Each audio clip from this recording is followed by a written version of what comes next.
Assalamualaikum warahmatullahi wabarakatuh. Makin pas, makin pasti, Pas FM pasti. Bismillahirrahmanirrahim. Mitra Pas FM yang dirahmati Allah, pertama-tama segala puja dan pujian yang milik Allah Subhanahu wa Ta'ala. Dan bersyukur pagi ini kita masih diberikan pertemuan, dan tentunya kita akan kembali mengkaji tentang manajemen Islam. Dan tentunya tak lupa juga selawat beserta salam kepada Kanjeng Nabi Muhammad Sallallahu Alaihi Wasallam, yang mana kita masih kita nantikan syafaatnya di hari kiamat nanti.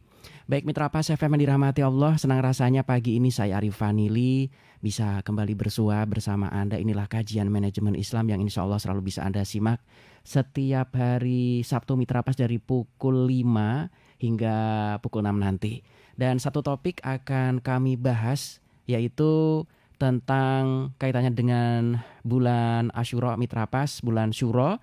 Jadi pastikan untuk Anda yang nanti ingin bergabung, Anda bisa telepon di 0295385877, WhatsApp di 08527779999101. Inilah renungan hikmah 10 Syuro dalam upaya memperbaiki kualitas hidup kita. Dan sudah hadir di Studio 1 Radio Pas FM Pati narasumber kita untuk memberikan pencerahan.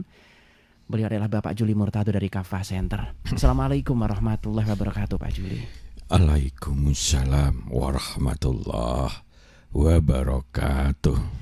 Baik, topik kita masih dalam suasana untuk upaya memperbaiki kualitas hidup kita, dan momentumnya ini rata-rata 10 Syuro. Bapak mohon pencerahannya monggo. Nggih. Alhamdulillahirabbil alamin wa bihi nasta'inu ala umurid dunya waddin wassalatu wassalamu ala asyrafil anbiya'i wal mursalin wa ala alihi wa sahbihi ajma'in, amma ba'du.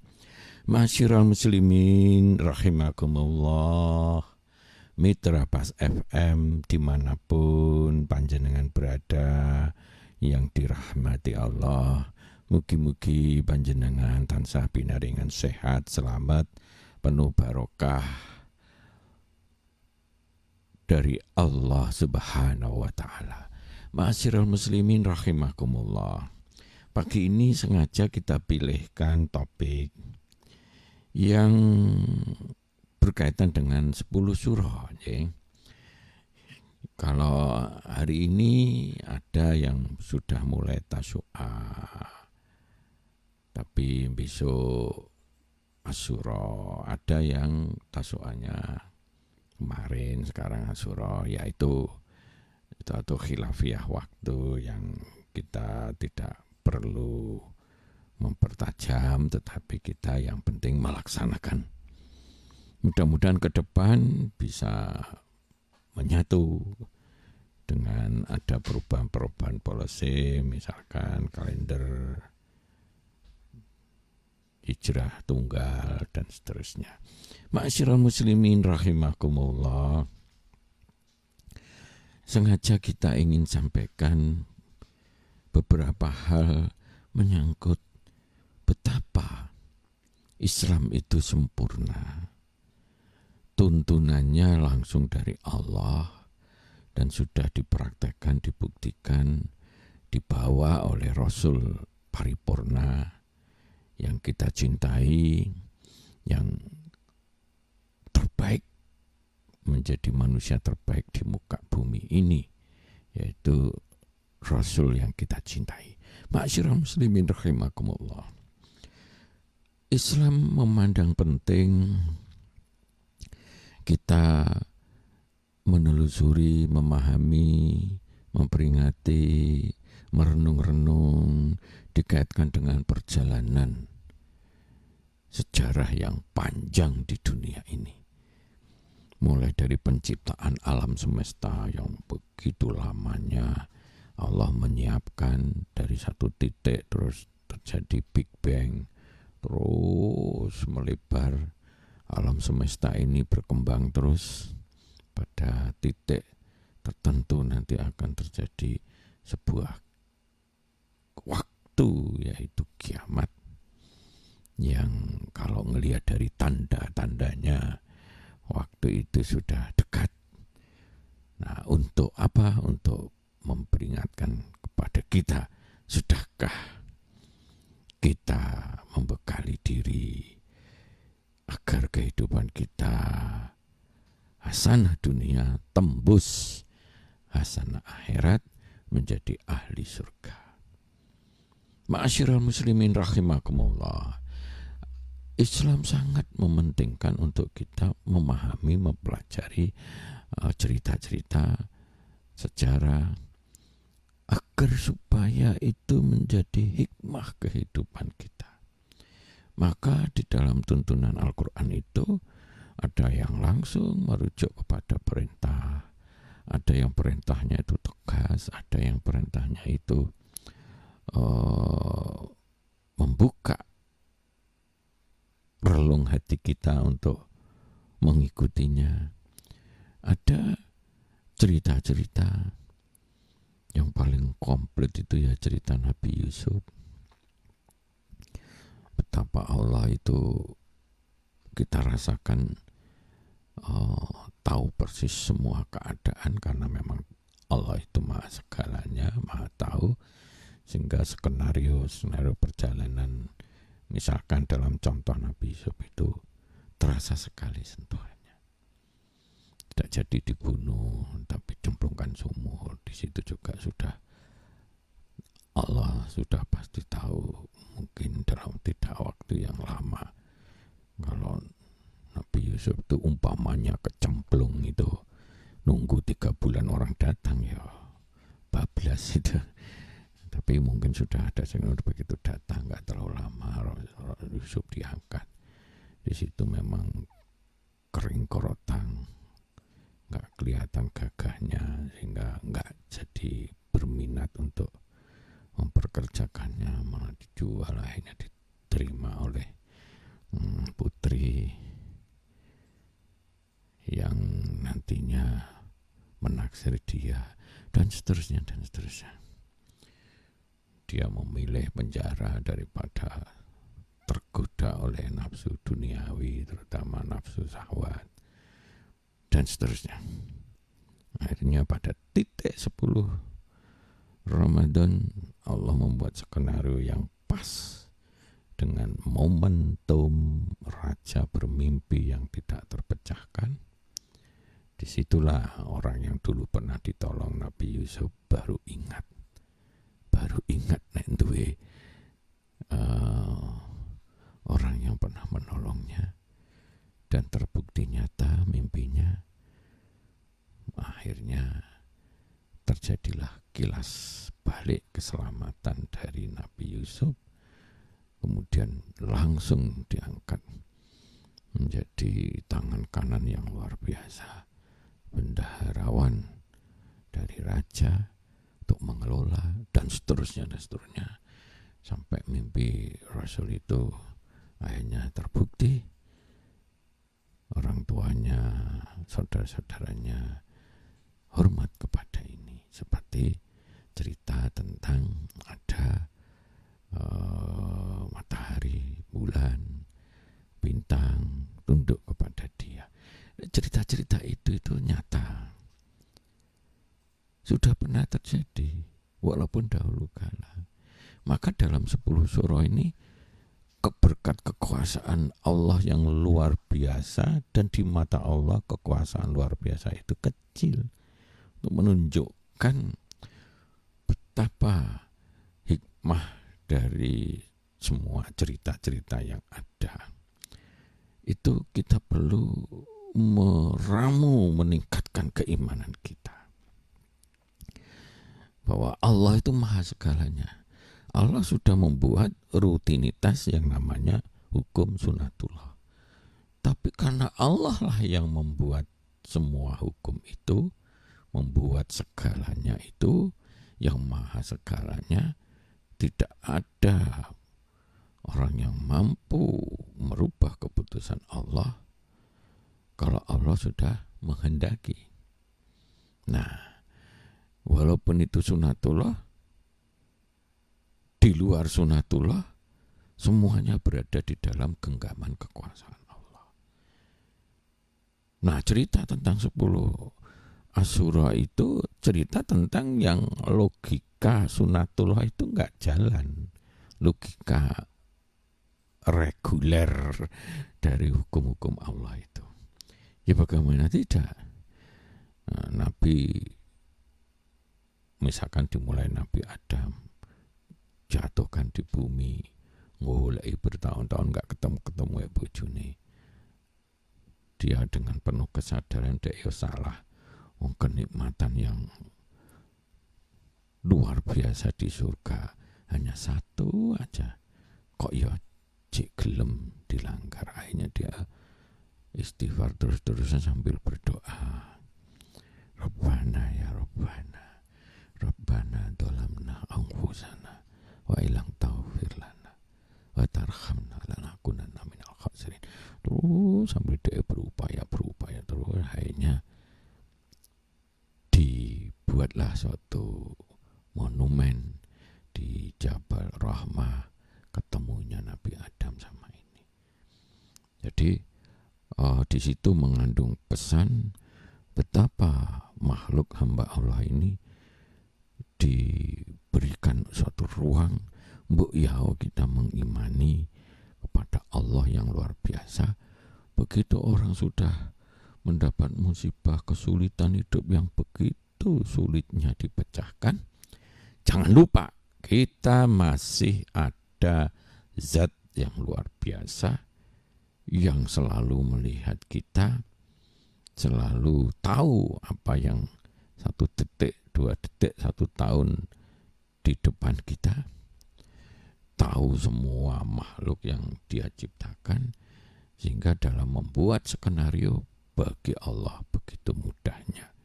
Simbol kun fayakun itu sakjane sekedar simbol untuk mengetahui bahwa segala kekuasaan Allah itu di mata Allah begitu gampangnya.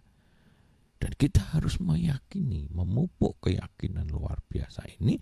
Kalau kita menghadapi kesulitan-kesulitan yang sudah mentok di luar akal sehat dan sebagainya, ingat ada satu zat yang bagi dia begitu mudahnya untuk memecahkan semua problematika kehidupan kita. Allah. Untuk itu kita harus dekat sama Allah. Kita harus berikhtiar sungguh-sungguh. Walladzina jahadu fina lanahdiyanahum subulana. Allah akan memberikan jalan-jalan. Kalau ini menyangkut masalah prosesnya adalah kita bersalah. Nabi Adam itu enggak taat, turunkan di bumi. Ya awalilah dengan ikhtiar, sungguh-sungguh dengan memasukkan unsur kita minta ampun sama Allah, istighfar, sambil berdoa berharap-harap, istighfar, berdoa berharap-harap. Di dalam perjalanan ikhtiar kita dengan penuh kesabaran, insya Allah segala macam kesulitan akan diselamatkan oleh Allah, akan diberikan jalan keluar oleh Allah. Dan itu tuntunan Allah. Dan itu cahaya Allah untuk kita renungi, kita pahami, kita imani. Nabi Adam selesai. Jadilah seperti kita keturunan-keturunan. Allah mengajari Nabi Adam itu langsung plek begitu. Seperti kayak kita transfer WA itu langsung plek masuk di otaknya. Nabi Adam ngerti semuanya. Bahkan malaikat kalah pengetahuannya dibandingkan Nabi Adam, karena kuasa Allah. Karena itu Allah itu sumber ilmu, menginspirasi semuanya. Apalagi kalau kita memancingnya dengan kesungguhan ikhtiar kita, pikiran, hati, dan fisik kita, disertai doa dan kesabaran. Fa insya Allah semuanya akan mendapatkan jalan keluar. Apapun kesulitan Allah. Sudah diceritakan puncak-puncaknya tadi. Nabi Adam belum pernah ke bumi. Bayangno pada waktu itu gajah aja segede gitu ya, kelopo dan sebagainya. Dengan begitu panjangnya, begitu luasnya, akhirnya memang judek gitu. Baru pertama masuk, Akhirnya berkat Allah tahu segalanya, endi sing namanya Siti Hawa kudu masuk ke ketemu. Termasuk Nabi Nuh. Enggak pernah ada banjir di dunia ini selama-lamanya kecuali zamannya Nabi Nuh. Mana permukaan bumi ini banjir, hujannya bukan dari atas tok akhirnya, tapi dari bawah nyumber. Enggak pernah, dan enggak ada gunung tertinggi pun yang saat itu ada. Akhirnya selamat di 10 surah dengan doanya, dengan kekuasaan Allah yang diimaninya oleh makhluk yang diselamatkan. Selain itu mati kabeh, termasuk anaknya yang betapa tidak beriman kepada Allah dan ayahnya. Akhirnya dia enggak selamat. Kemudian Nabi Ibrahim. Kalau dulu itu yang namanya alun-alun. Kalau alun-alun sekarang itu kayak simpang 5, enggak gede. Kalau dulu ya jenenge wong gede-gede kabeh. Bayang nih alun-alun bisa 10 kali lipat luasnya itu. Wah, kayu dikelumpuk nih gede sampai munjung, buakar.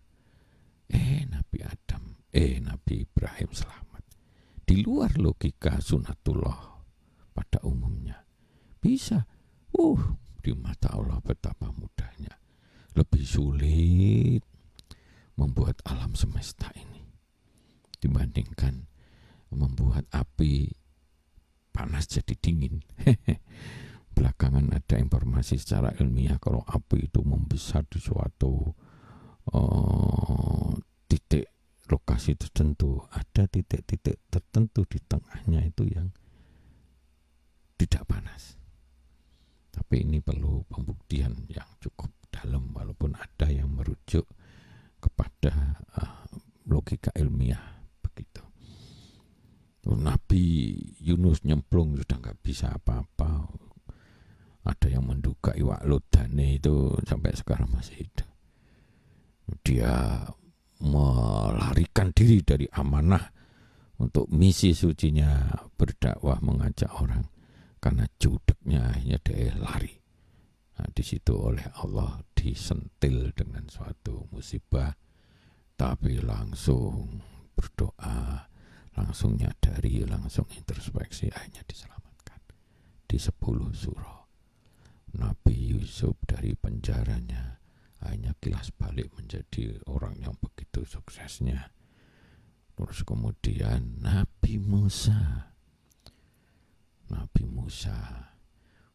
beliau perang di dunia ini satu-satunya yang terjadi, musuhnya itu kekuatan full, mati kabeh, sing diperangi gak nggawa apa-apa, belayu tapi selamat kabeh, gak ada luka satupun. Musuhnya mati kabeh. Itu zamane Nabi Musa. Mentok di pinggir laut, gak ana sing percaya, mulai grogi, di belakang sudah kelihatan. Tapi Nabi Musa penuh keimanan bahwa ada zat yang maha segalanya, yang mudah bagi Allah, yang bisa memecahkan, menyelamatkan kita dari apapun bencananya yang di luar nalar manusia. Akhirnya dipentung itu laut, jebret ambek tongkatnya, belah, selamat. Waktunya juga sudah didesain oleh Allah. Sampai belakangan itu dianggap logis juga, manakala ada terjadi namanya sisi sana sisi sini dari baliknya itu di laut, di bumi yang bulat ini, sehingga akan terjadi yang namanya di satu titik bisa membelah seperti itu. Nah, hal-hal semacam itu hanya Allah yang bisa. Lambok ya, kita punya iman bahwa kita ini punya kebanyak keterbatasan, yang dimana kehidupan ini kadang-kadang memang tidak hanya mulus-mulus. Wong kita ini bukan di surga, Tapi kita di dunia yang di situ ada ujian, ada musuh, ada segala macam di dunia ini, ada iblis yang menggoda kita. Tentu satu titik-titik tertentu kita mengalami kesulitan. Jangan lupa kita harus iman yang kuat kepada Allah. Allah lah satu-satunya zat yang punya prerogatif total, yang dia maha pengasih, maha penyayang, kekuasaan yang tanpa batas, yang punya pengasih, punya penyayang, yang menciptakan segalanya. Ayolah kita ini pasrah, ayolah kita beribadah kepada Allah dengan tulus ikhlas. Keyakinan yang dalam itu akan memudahkan kita untuk sungguh-sungguh berikhtiar sesuai perintah Allah. Akhirnya kesulitan kehidupan kita yang gak masuk akal pun, kita jangan ngelokro, jangan mutung, jangan apa, sudahlah. Kita harus yakin, disertai ikhtiar, sabar, istighfar kalau kita ini memang punya kesalahan, sambil berdoa terus, insya Allah ada jalan, insya Allah ada jalan. Dan itu yang dituntunkan di dalam 10 surah ini, kejadian-kejadian yang di luar nalar bagi Allah sangat kecil, dan itu terbukti beberapa kali cerita-cerita itu untuk menunjukkan ini bukan edo-edoan atau bukan sekedar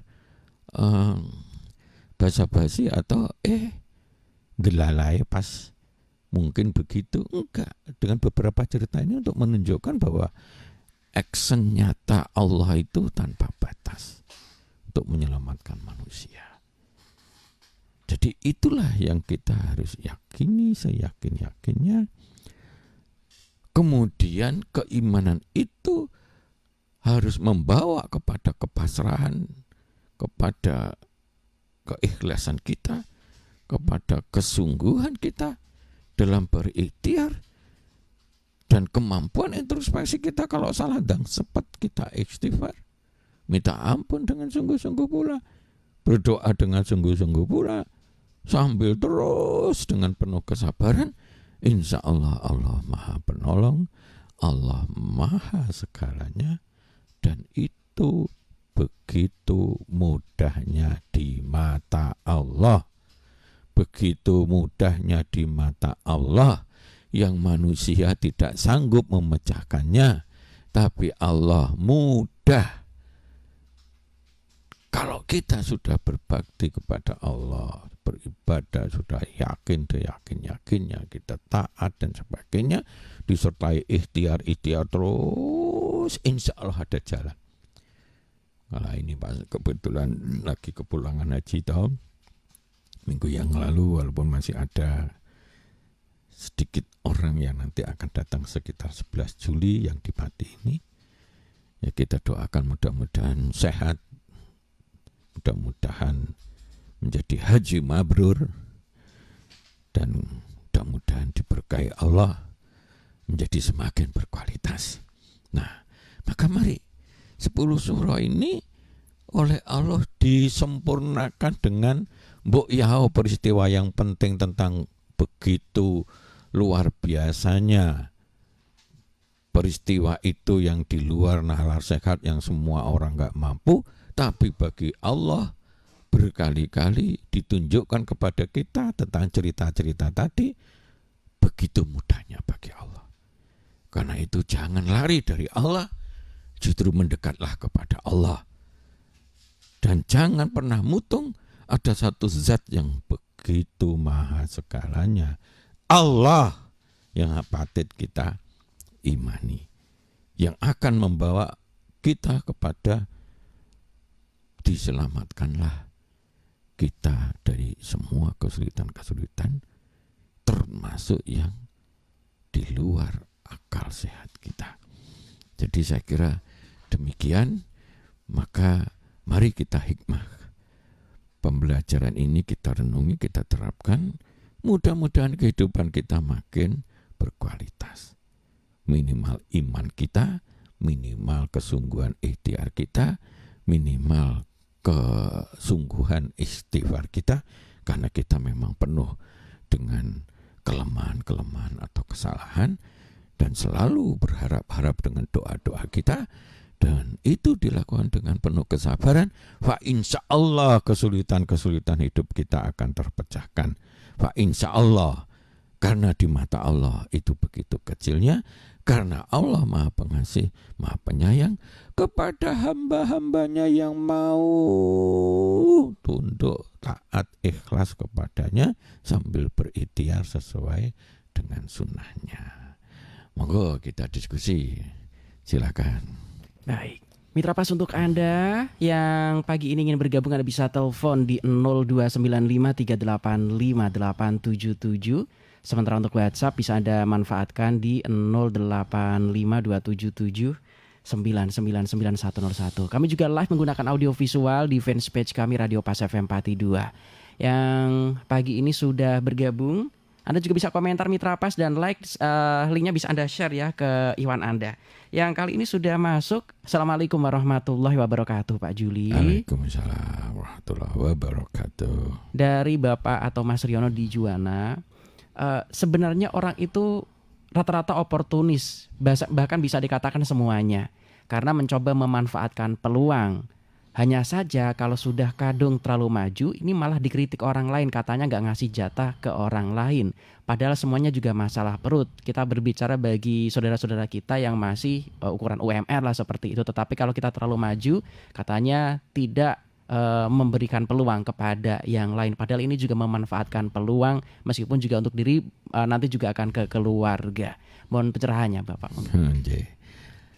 Ya, boleh-boleh saja orang berpandangan seperti itu. Macam misalnya kita berusaha, kalau berusaha bekerja, berarti kan menyisihkan orang yang lagi ngelamar. Misalkan ngelamarnya 1.000, yang diterima cuma 10, pasti ada yang dikalahkan. Apa enggak adil gitu? Kasihan sama yang dikalahkan itu, misalkan gitu. Silakan aja, tetapi dalam konsep Islam memang kita diberikan suatu kekuatan alamiah, fisik kita, pikiran kita, indera kita aja luar biasa. Mata kita, pendengaran kita, lewat mata kita bisa bekerja. Banyak yang ahli-ahli bayarannya tinggi hanya lewat mata, hingga dia tahu warna ini, gabungan ini, entah tekstil atau apa. Itu saya dulu pernah cerita orang yang memang di quality control warna, itu kilapnya, sentuhannya kalau kena cahaya dan sebagainya itu harus persis untuk meramu gabungan itu. Kalau enggak dikomplain misalnya gitu, misalkan dari ekspor ke luar negeri dan sebagainya. Ternyata meramu suatu color itu seni dan membutuhkan mata yang begitu cermatnya sehingga persis sekali ya, seperti yang dipesankan orang. Jadilah bisnis. Dengan mata kita bisa melihat sesuatu, bahkan dengan mata digabung dengan mata batin kita bisa melihat banyak hal. Ada orang yang saking hafalnya itu, begitu orang datang berobat kepada dia sudah tahu dengan aura ininya, pandangan mata, wajahnya, dia tahu bahwa dia sakit apa misalkan gitu. Karena di situ kan ada teori-teori kalau matanya aja kalau diperiksa gitu, ini apa yang nggak normal dalam tubuhnya itu bisa, dan seterusnya. Lewat dengar kita jadi ahli suara itu luar biasa. Bagaimana dia meramu itu dan sebagainya. Tidak dengan kode-kode dan sebagainya, sehingga akhirnya lewat telinga aja kita bisa bekerja dan itu menghasilkan sesuatu yang luar biasa. Karena dia bisa menjadi suatu titik penilai bagaimana sound ini sudah sempurna atau belum, penataannya dan sebagainya di dalam satu ruangan, sehingga bisa menjadi suaranya optimal, bagus, tidak feedbacknya tidak ada, dan seterusnya. Jadi luar biasa lewat tangan kita, kulit kita, dan seterusnya.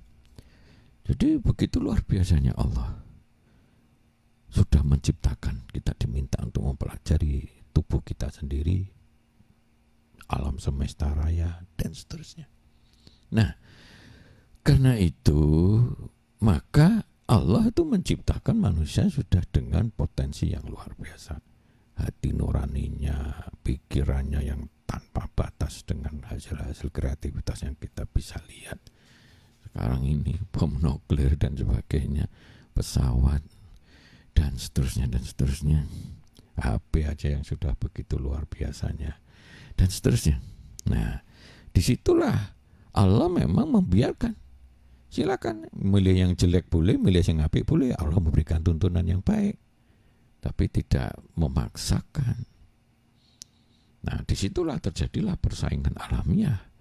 Lah sapa sing bekerja, apa sing bekerja keras, berpikir keras, dengan apalagi hatinya bagus dan sebagainya sambil berdoa, ya jelas secara logika dia akan mendapatkan rezeki lebih banyak.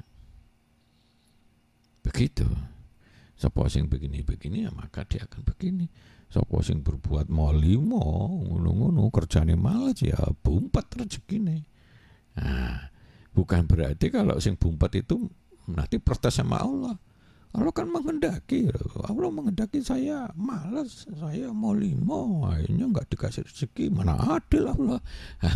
Itu boleh aja orang berlogika gitu, tetapi secara nalar yang sehat tentu itu nggak masuk akal. Maka di dalam persaingan itu kalau prosesnya benar, jangan memfitnah sana sini. Misalkan ada warung, terus kemudian ada beberapa rumah sebelahnya itu bikin warung lagi.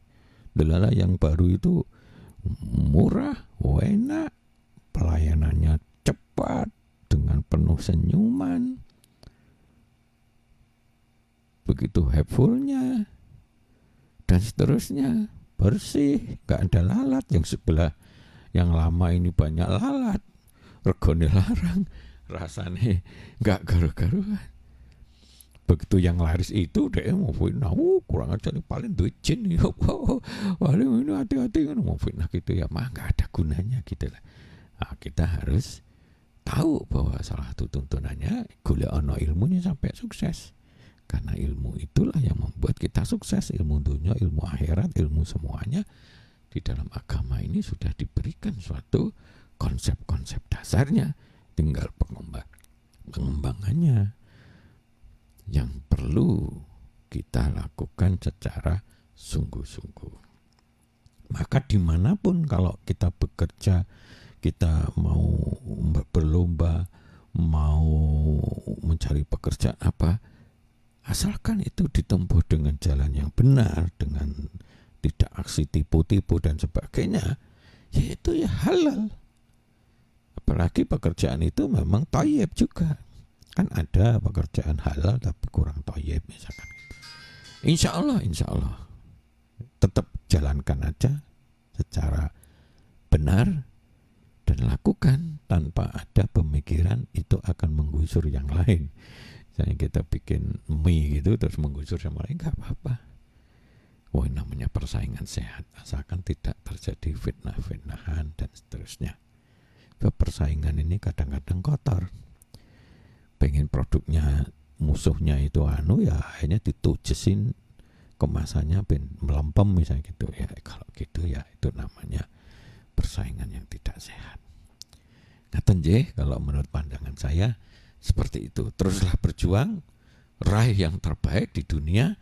Begitu kita punya kelebihan-kelebihan, berikan sebagian kelebihan itu untuk kemaslahatan orang lain, sehingga kita menjadi rahmatal lil alamin, dapat amal jariah, dapat sedekah, kita insya Allah hasanah dunia, hasanah akhirat. Ngaten nggih, monggo yang lainnya, monggo silakan. Baik, untuk Anda Mitra Pas yang ingin bergabung, Anda bisa komentar juga di fanpage kami Radio Pas FM 42. Linknya bisa Anda share dan ketika acara ini selesai pun Anda bisa putar ulang ya. Masih membahas satu topik menarik tentang renungan hikmah 10 syuro dalam upaya memperbaiki kualitas hidup kita. Yang sudah masuk, Assalamualaikum warahmatullahi wabarakatuh Pak Juli. Waalaikumsalam warahmatullahi wabarakatuh. Baik. Kalau kita berbicara bisnis rata-rata ilmunya kan ilmu-ilmu sekuler Bapak. Jadi ketika mulai kita tidak mengenal mulainya kapan. Artinya kalau misalkan pas ada duit hari ini ya kita mulai hari ini, tidak memandang ini syuro ataukah sofar ataukah apa. Apakah demikian atau menurut Islam ada hari-hari tertentu atau tanggal-tanggal tahun-tahun tertentu untuk kita memulai bisnis, meskipun juga kita ada duit sekarang, kita akan kita akan simpan dulu untuk memulainya, nunggu tanggal yang baik dari Mas Marwan. Apa pencerahannya Bapak monggo? Dalam Islam itu kita malah tidak boleh menjadikan hari-hari tertentu dan sebagainya seakan-akan begitu keramatnya. Tapi memang tuntunan Islam ada yang merujuk memang sebaiknya begini. Ibadah di Mekah, di Baitullah itu pahalanya berlipat ganda sampai sekian, di Masjid Nabawi dan seterusnya. Tetapi itu tidak menafikan bahwa sebetulnya dimanapun kita beribadah itu baik. Bahkan kalau misalnya kita di Madinah tapi kita malah riak, aku malah di selfie lho. Ya aku arep salat ning Madinah, fotonen ya nanti dipakai. Umpamanya begitu ya, sekarang kan orang hobi selfie-selfian gitu. Itu malah enggak dapat pahala. Tapi di rumah dengan penuh keikhlasan, dengan ini apalagi tahajudnya dapat dan sebagainya. Wah itu malah pahalanya begitu. Jadi begitu sempurnanya Islam untuk melihat sana-sana sini. Ada orang kaya jadi iri, wah enak ya wong kaya. Dia senangane memang sedekah dan sebagainya. Kita yang biasa-biasa enggak diberi kesempatan oleh Allah itu. Lu. Kalau mau bersedekah dan sebagainya itu kan bisa lewat mulut kita dengan memberikan pengarahan, bisa dengan mengasih ilmu, ngajarin ngaji, bisa melakukan duri di jalan itu bisa diambil. Kalau itu dengan ikhlas sekali 700 kali kita dapat pahala. Apalagi kalau itu menyangkut masalah ini membantu masjid, bangun masjid kan bisa aja dengan pemikirannya, dengan ininya, ikut bantu golek duit walaupun bukan dari dirinya karena nggak ada duit. Tapi semuanya itu pahala. Kalau itu dilakukan ikhlas 700, jadi begitu sempurnanya Allah mendesain terhadap nilai-nilai sehingga disitulah terjadi keadilan yang makro. Kenapa? Karena Allah menghitung pahala itu bukan dari enake wong sugih iku akhirnya dia bersedekah 1 triliun, aku paling bersedekah 100.000. Tapi 100.000 dari duit Anda yang mungkin ya, bukan Anda, dari duit seseorang itu yang memang dia itu begitu miskinnya, itu pahalanya lebih tinggi karena pengorbanan untuk memberikan uang itu. Maka kan pernah ada orang yang tukang ngais-ngais botol plastik dijual dan sebagainya, tapi dia tabung dikit-dikit. Karena apa? Karena ingin dia di waktu Idul Adha itu dia beli kambing untuk dibeleh. Padahal dengan kesulitan dia yang begitu. Nah, di mata Allah bukan besarnya secara fisik, tetapi nilai yang dibawa itu bagaimana? Seberapa besar pun kita menyumbang tapi dengan riya, itu kalikan 0. Cara berapa triliun pengen 0 itu kan jadi 0 jadi. Bahkan kalau itu riyanya luar biasa malah jangan dipengenin 0, dipengenin -1, jadi minus ya. Artinya malah celaka kita. Nah, contoh seperti itu. Nah, disitulah kita perlu melihat. Loh, dalam usaha itu ada apa? Enggak, pilihlah secara akal sehat. Begitu, jangan buka enaknya apa di tempat lain lagi tidur, aku tak buka jam 1 sampai jam 3. Nah, ya sama aja kan, dulu pernah ada kan. Kalau sekarang mungkin orang enggak mikir itu ya. Akad nikah menurut hitungan takduk itu dilakukan jam 2 Ahad Kliwon misalnya gitu. Aduh, tangga-tangga anak sing teko karena sungkan tapi ngremeng kabeh gitu loh. Wong enek nih akad ya jam 2 bengi sing bagian anu ya ngono. Contoh gitu. Secara akal sehat yang baik, halal, thayyib itulah jalankan. Kalau memang sudah usaha, kita yang mantap, sudah berkali-kali begini, ya ujilah. Dari mulai kecil, sungguh-sungguhlah, mudah-mudahan itu bisa berkembang. Nah, hari ini itu kita ingin memberikan suatu pembelajaran bahwa penting kita melihat sejarah. Penting kita melihat data-data sebelumnya dari orang-orang gini. Oh, kalau gini-gini akan gini. Oh, gini-gini. Oh, kelihatannya trennya lagi turun ini, bisnis ini trennya lagi turun. Nah, kalau kita lagi turun, kita masuk ya entek. Dulu seperti ada teman begitu. Pak, alhamdulillah ini saya dapat murah banget deh, sudah gak sanggup karena ada kesulitan orang tuanya. Dia kasihkan ke kita itu mesin foto itu, filmnya itu untuk pencetakan itu murah Pak, cuma 30%. Kudune dek tukune sakmene didol ngene. Dia lupa bahwa pinter sing dodol itu karena sudah trennya turun dia jual. Begitu dek tuku dandani ngene-ngene wis gak payu. Karena ya sekarang ya payu ya, tapi sangat sedikit sekali percetakan film yang dulu itu foto-foto ada ininya. Karena emang sekarang sudah digeser di HP, digeser di apa printer dan sebagainya yang begitu canggihnya. Contoh seperti itu. Nah, ini sebagai masukan pentingnya sejarah, pentingnya cerita-cerita untuk kita ambil hikmahnya untuk kebaikan kualitas kehidupan kita. Nah, di antaranya 10 surah itu bahwa pentingnya iman kepada Allah, kita begitu yakin bahwa ada zat yang maha segalanya, tempat kita minta tolong, meminta, dan semua kesulitan kita ini yang di luar nalar pun yang diceritakan di dalam 10 surah itu bagi Allah begitu sangat mudah sekali. Begitu sangat mudah sekali. Mbok yau kita ikuti tuntunan Allah sehingga kesulitan dalam kehidupan kita begitu mudah begitu. Monggo silakan. Baik, kita sudah di penghujung acara Bapak. Sebelum kita closing, mungkin ada beberapa poin yang ingin Anda tekankan pagi ini. Masyarakat muslim rahimakumullah, teruslah kita memandang cerita-cerita, sejarah-sejarah itu sesuatu yang bernilai dalam Islam. Maka Allah dalam tuntunannya di Quran dan sebagainya disertakan cerita-cerita yang kalau kita mau mengambil hikmahnya, cerita yang sudah faktual pernah terjadi itu akan banyak bermanfaat dalam kehidupan kita. Minimal dalam 10 surah ini kita harus seyakin-yakinnya ada zat yang maha segalanya yang begitu mudahnya untuk memecahkan, membantu kita, menyelamatkan, mencarikan jalan keluar walaupun itu sangat tidak masuk akal. Ya kayak Nabi Ibrahim saya selamat di tengah lapangan yang mungkin kalau sekarang itu bisa 10 atau 20 kali lebarnya, karena zaman dulu wong gede-gede kabeh tapi selamat. Contoh gitu. Di tempat di mana laut wis begitu luasnya, musuh wis kelihatan, dia bisa selamat.